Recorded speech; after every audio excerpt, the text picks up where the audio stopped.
Saviez-vous qu'une simple exposition au froid ou même à un stress soudain pouvait provoquer un changement radical de couleur dans vos doigts ou vos orteils? Ce phénomène, souvent méconnu mais pourtant fréquent, peut être le signe d'un trouble appelé maladie de Raynaud. Aujourd'hui, nous allons tout découvrir sur ce trouble circulatoire, ses causes, ses symptômes et comment le reconnaître pour mieux le gérer. La maladie de Raynaud est une affection qui perturbe la circulation sanguine, principalement au niveau des extrémités.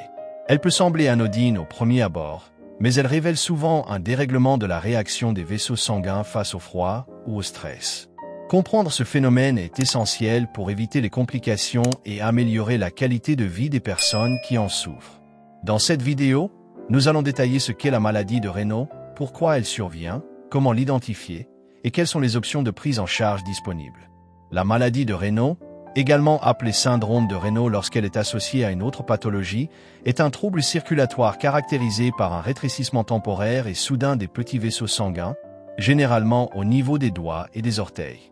Ce spasme vasculaire entraîne une diminution du flux sanguin, provoquant une décoloration en 3 phases typiques: blanchiment, coloration bleutée, puis rougeur à la reprise de la circulation. Ce phénomène peut durer quelques minutes à plusieurs heures et s'accompagner de sensations de froid, de picotement, voire de douleur. Bienvenue sur Symptômes et Solutions, votre chaîne dédiée à la compréhension claire et complète des maladies, infections et troubles de santé. Ici, nous explorons chaque sujet médical avec un langage simple, précis et pédagogique pour vous aider à reconnaître les signes, comprendre les causes, connaître les méthodes de diagnostic et découvrir les solutions possibles. Que vous soyez un patient, un proche ou simplement curieux d'en savoir plus sur votre santé, notre objectif est de vous informer et de vous accompagner vers de meilleures décisions pour votre bien-être. Les différents types de phénomènes de Raynaud. Il existe 2 formes principales de phénomènes de Raynaud, et il est important de bien les distinguer car leurs origines, leur gravité et leur prise en charge ne sont pas les mêmes. La première est le phénomène de Raynaud primaire, aussi appelé maladie de Raynaud. C'est la forme la plus courante et la moins préoccupante sur le plan médical. Elle survient sans qu'aucune cause sous-jacente ne soit détectée. Les vaisseaux sanguins réagissent simplement de manière excessive face au froid ou au stress, entraînant une réduction temporaire du flux sanguin vers les extrémités. Cette forme touche généralement les 2 mains ou les 2 pieds de façon symétrique et apparaît souvent chez les jeunes adultes, surtout chez les femmes âgées de 15 à 30 ans. Les crises sont réversibles, il n'y a pas de lésion permanente des tissus et le pronostic reste très favorable avec une évolution stable dans le temps. La seconde forme est le phénomène de Raynaud secondaire, également appelé syndrome de Raynaud. Dans ce cas, le problème n'est pas isolé. Il est lié à une autre maladie, souvent de nature auto-immune ou vasculaire, ou à un facteur externe comme certains médicaments ou des traumatismes liés au travail. Parmi les causes les plus fréquentes, on retrouve la sclérodermie, le lupus, la polyarthrite rhumatoïde, certaines maladies des artères, la prise de bêta-bloquants ou encore l'exposition prolongée à des vibrations mécaniques. Cette forme apparaît généralement plus tard dans la vie, après 30 ou 40 ans, et peut être asymétrique, touchant parfois un seul côté du corps. Elle comporte un risque plus élevé de complications, notamment des lésions cutanées, des ulcères, voire des atteintes tissulaires liées à un manque prolongé d'apport sanguin. Le pronostic dépend alors directement de la maladie sous-jacente, et un suivi médical régulier est indispensable. En résumé, le phénomène de Raynaud primaire est bénin, isolé, symétrique et sans lésion durable, tandis que le phénomène de Raynaud secondaire est souvent plus grave, lié à une autre affection, parfois asymétrique, et comporte un risque réel de complications. Les causes du phénomène de Raynaud. Les causes du phénomène de Raynaud dépendent en grande partie de son type, qu'il soit primaire ou secondaire. Dans le phénomène de Raynaud primaire, aucune maladie sous-jacente n'est à l'origine du trouble. Les vaisseaux sanguins des extrémités, particulièrement ceux des doigts et des orteils, réagissent de façon excessive au froid ou au stress. Ce spasme vasculaire est lié à une sensibilité accrue du système nerveux qui commande la contraction des vaisseaux. On ignore encore pourquoi certaines personnes présentent cette hypersensibilité, mais des facteurs comme l'hérédité, le sexe féminin et l'âge jeune semblent jouer un rôle important. En revanche, dans le phénomène de Raynaud secondaire, les causes sont clairement identifiées. Il est souvent la conséquence d'une maladie chronique, notamment des affections auto-immunes ou du tissu conjonctif comme la sclérodermie, le lupus érythémateux disséminé, la polyarthrite rhumatoïde ou la dermatomyosite.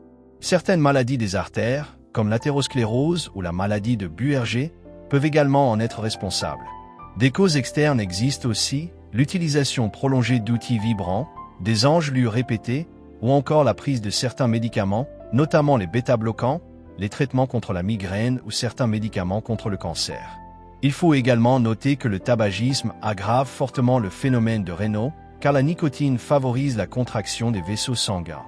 De plus, l'exposition répétée à des environnements froids, humides ou à des vibrations mécaniques augmente le risque d'apparition ou d'aggravation des crises. Les symptômes du phénomène de Raynaud. Le phénomène de Raynaud se manifeste principalement au niveau des doigts et des orteils, mais il peut parfois toucher d'autres zones comme le nez, les oreilles ou les lèvres.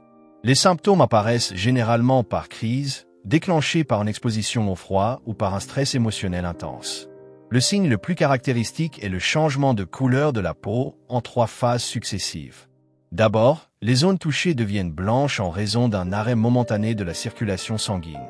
Ensuite, elles prennent une teinte bleutée lorsque le sang restant s'appauvrit en oxygène. Enfin, lors du réchauffement ou de la disparition du stress, elles deviennent rouges, signe du retour du flux sanguin. Ce cycle peut durer quelques minutes à plusieurs heures selon la sévérité de la crise. Ces changements de couleur s'accompagnent souvent de sensations désagréables, engourdissements, picotements, fourmillements ou douleurs parfois intenses. Dans les formes les plus sévères, surtout dans le Raynaud secondaire, les épisodes fréquents et prolongés peuvent entraîner des complications telles que de petites plaies, des ulcères cutanés ou même une atteinte des tissus. Ces signes doivent alerter et pousser à consulter rapidement un médecin. Le diagnostic du phénomène de Raynaud. Le diagnostic du phénomène de Raynaud repose avant tout sur l'observation des symptômes et sur un interrogatoire médical détaillé. Le médecin cherche à savoir depuis quand les crises surviennent, ce qui les déclenche, leur fréquence, leur durée et si elles s'accompagnent de douleurs ou de lésions cutanées. Il est également important de déterminer si les symptômes touchent les 2 côtés du corps de manière symétrique, ce qui oriente plutôt vers un Raynaud primaire, ou s'ils sont asymétriques, ce qui peut indiquer un Raynaud secondaire.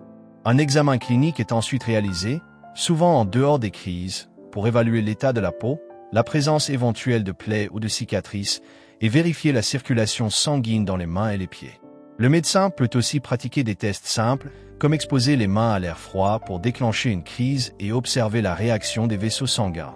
Pour confirmer le diagnostic et rechercher une cause sous-jacente en cas de suspicion de Raynaud secondaire, plusieurs examens complémentaires peuvent être prescrits.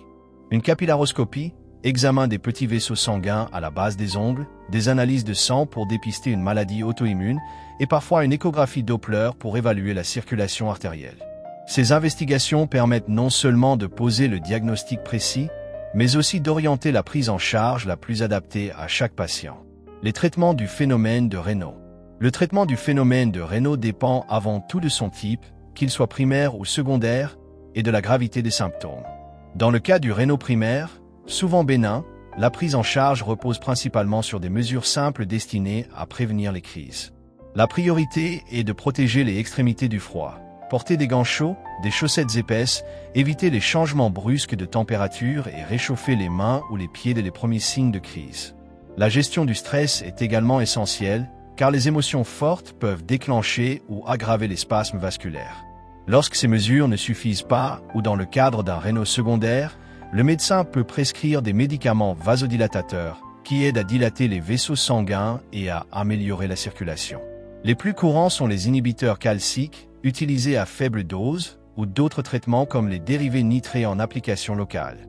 Dans les cas les plus sévères, on peut avoir recours à des médicaments plus spécifiques, voire à des techniques comme la sympathectomie, une intervention chirurgicale visant à bloquer les nerfs responsables de la contraction des vaisseaux.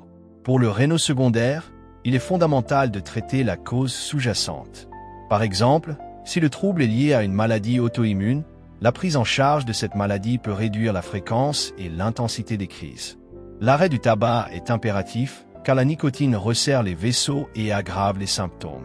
Enfin, l'adaptation de l'environnement de travail, notamment en cas d'exposition à des vibrations mécaniques, est parfois nécessaire pour éviter l'aggravation du problème. Le diagnostic du phénomène de Raynaud. Le diagnostic du phénomène de Raynaud repose principalement sur l'observation des symptômes décrits par le patient et un examen médical précis. Lors de la consultation, Le médecin commence par interroger la personne afin de comprendre la nature des crises, depuis quand elles surviennent, ce qui les déclenche, leur fréquence, leur durée, et si elles s'accompagnent de douleurs ou de lésions cutanées. Il s'intéresse aussi à la symétrie des symptômes, c'est-à-dire si les deux mains ou pieds sont touchés de manière identique, ce qui oriente vers un réno primaire, ou si une seule partie est affectée, ce qui peut indiquer un réno secondaire. L'examen clinique consiste à vérifier l'état de la peau, la présence éventuelle de plaies, d'ulcérations ou d'autres signes visibles de souffrance tissulaire. Parfois, le médecin peut provoquer une crise en exposant les mains à un environnement froid, afin d'observer directement la réaction des vaisseaux sanguins. Pour confirmer le diagnostic et surtout pour identifier une cause sous-jacente dans le cas d'un réno secondaire, des examens complémentaires sont réalisés. La capillaroscopie, un examen qui permet d'observer au microscope les petits vaisseaux situés à la base des ongles, est particulièrement utile pour détecter des anomalies caractéristiques des maladies auto-immunes. Des analyses de sang sont également prescrites pour rechercher des signes d'inflammation ou des anticorps spécifiques associés à des maladies du tissu conjonctif. Enfin, une échographie Doppler peut être utilisée pour évaluer la circulation sanguine dans les artères des membres. Cette démarche complète permet non seulement de confirmer la présence du phénomène de Raynaud, mais aussi d'orienter la prise en charge en fonction de sa gravité et de ses causes. Les complications possibles du phénomène de Raynaud. Dans la majorité des cas, surtout lorsque le phénomène de Raynaud est primaire, les crises restent bénignes et réversibles sans causer de dommages durables.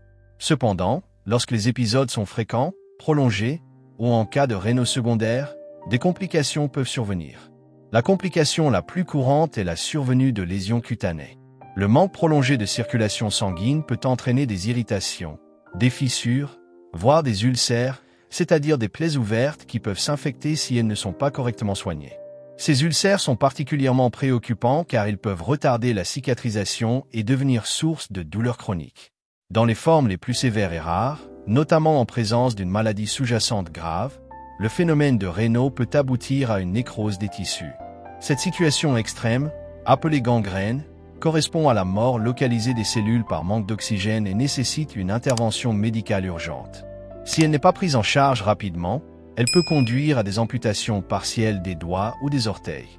Par ailleurs, le retentissement fonctionnel n'est pas à négliger. Les douleurs répétées, l'inconfort et la sensibilité accrue au froid peuvent altérer la qualité de vie, limiter les activités quotidiennes et générer un impact psychologique. Ainsi, il est essentiel de ne pas sous-estimer le phénomène de Raynaud, surtout lorsqu'il évolue ou s'accompagne de signes inquiétants, afin de prévenir ces complications par une prise en charge adaptée. Traitements naturels et conseils complémentaires pour le phénomène de Raynaud. En complément des traitements médicaux, plusieurs approches naturelles peuvent aider à réduire la fréquence et l'intensité des crises du phénomène de Raynaud. Tout d'abord, l'adoption d'un mode de vie sain joue un rôle clé. Il est recommandé de pratiquer régulièrement une activité physique adaptée, comme la marche, la natation ou le yoga, pour améliorer la circulation sanguine globale et diminuer le stress. Par ailleurs, maintenir une alimentation équilibrée, riche en antioxydants, fruits, légumes, oméga 3, peut favoriser la santé vasculaire. Ensuite, certaines techniques de gestion du stress, comme la méditation, la respiration profonde ou la sophrologie, sont particulièrement efficaces pour limiter les déclencheurs émotionnels des crises. Apprendre à mieux gérer ses émotions aide à prévenir les spasmes vasculaires. Par ailleurs, certains remèdes naturels peuvent avoir un effet bénéfique. Par exemple, le ginkgo biloba est souvent cité pour son action sur la circulation sanguine, bien que son efficacité reste à confirmer par des études scientifiques solides. L'application de compresses chaudes lors des premiers signes de crise aide également à relancer le flux sanguin.